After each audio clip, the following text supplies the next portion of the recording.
It's not very often that you see Donald Trump on the back foot. He fires on all cylinders, but now he's feeling the heat and attempting damage control Trump style. The US president's Putin worship, as some Americans called it, has forced him to beat a retreat, not a hasty one.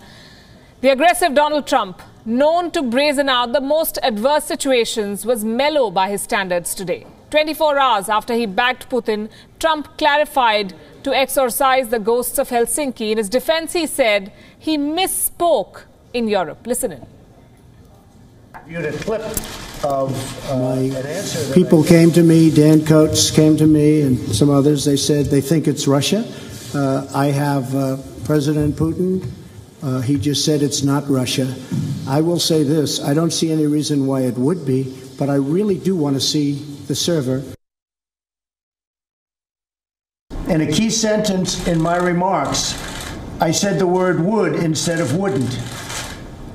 The sentence should have been, I don't see any reason why I wouldn't, or why it wouldn't be Russia. So, just to repeat it, I said the word would instead of wouldn't.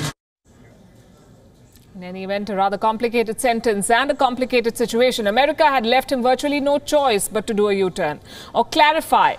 Veteran lawmakers in the House and the Senate, Republicans and Democrats, were rebuking Donald Trump for letting down his country. His director of national intelligence made it clear that he did not share the president's view. Former CIA Director John Brennan denounced Trump's performance as treasonous. Republican U.S. Senator John McCain called the meeting with Putin a tragic mistake. This list could go on. Republicans and Democrats were quick to call Russia an adversary. Part of this was directed at European allies, an attempt to reassure them perhaps. But Trump cannot seem to make up his mind on Russia. Within hours of saying that Russia may have meddled in the 2016 presidential election, Donald Trump was back to singing paeans for Putin. He tweeted, and I'm quoting, "So many people at the higher ends of intelligence loved my press conference performance in Helsinki. Putin and I discussed many important subjects. At our earlier meeting, we got along well, which truly bothered many haters who wanted to see a boxing match. Big results will come." He then went on to say, and I'm quoting again, "While the NATO meeting in Brussels was an acknowledged triumph, with billions of dollars more being put up by member countries at a faster pace, the meeting with Russia may prove to be in the long run an even greater success. Many positive things will come out of that meeting." Russia has agreed to help with North Korea, where relationships with the US are very good, and the process is moving along. There is no rush. The sanctions remain. Big benefits and exciting future for North Korea at the end of the process. That's Donald Trump for you. He did not stop at that. Slamming his political rivals, he said, and I'm quoting again, "Some people hate the fact that I got along well with President Putin of Russia. They would rather go to war than see this. It's called Trump derangement syndrome." Clearly, his attempt at damage control was a mere blip in his otherwise brash style. Trump has made a career shooting from the hip.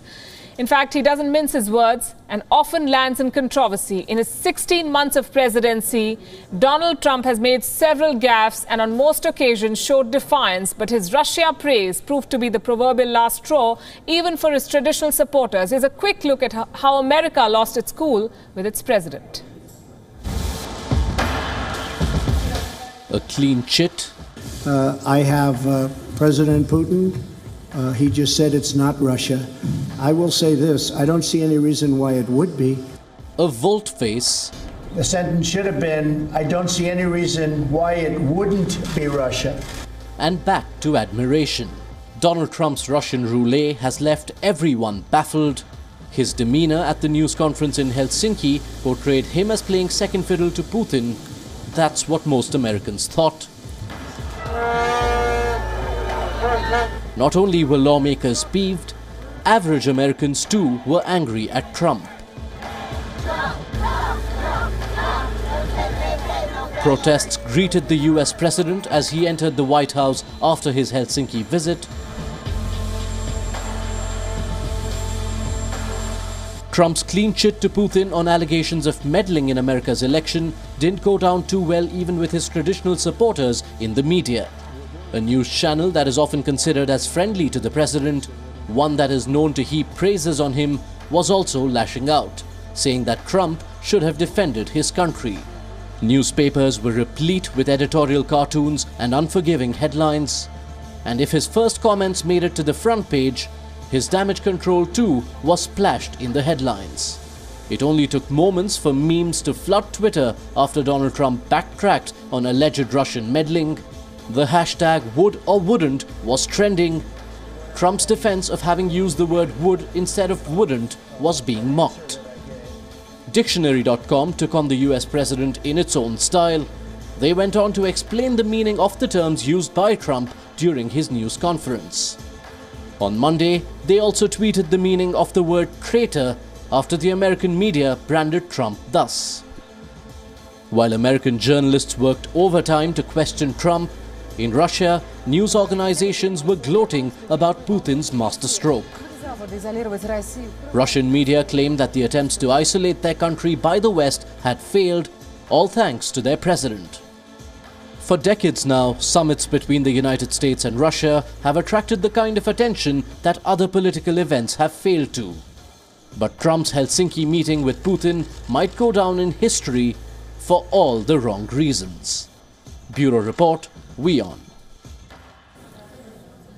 Well, to be fair to Trump, he's not the first leader who tried to wriggle out of a tricky situation by saying the exact same words, "I misspoke." Here's a small list we've compiled of the other notables like him. Hillary Clinton, Trump's bête noire, had once claimed that she came under attack from snipers in Bosnia in 1996. She had to correct her story when an archive video showed her happily getting off the plane. Her correction said that she misspoke. Canada's Justin Trudeau came under fire last year when he called for phasing out of oil sands in Canada's Alberta. After facing a backlash from the opposition, Trudeau had to eat his words and declare he misspoke. In 2012, Republican candidate Mitt Romney sparked controversy by saying that he does not care about the very poor. At that point in time, Romney was a front-runner for the presidential nomination from the Republican Party. To stay in the race, he backtracked, and yes, he too said he misspoke. Finally on our list, another Republican, John McCain. On 2 occasions in his career, he got mixed up on Shia and Sunni Muslims. In his defense, McCain said that he stumbled on his words, misspoke.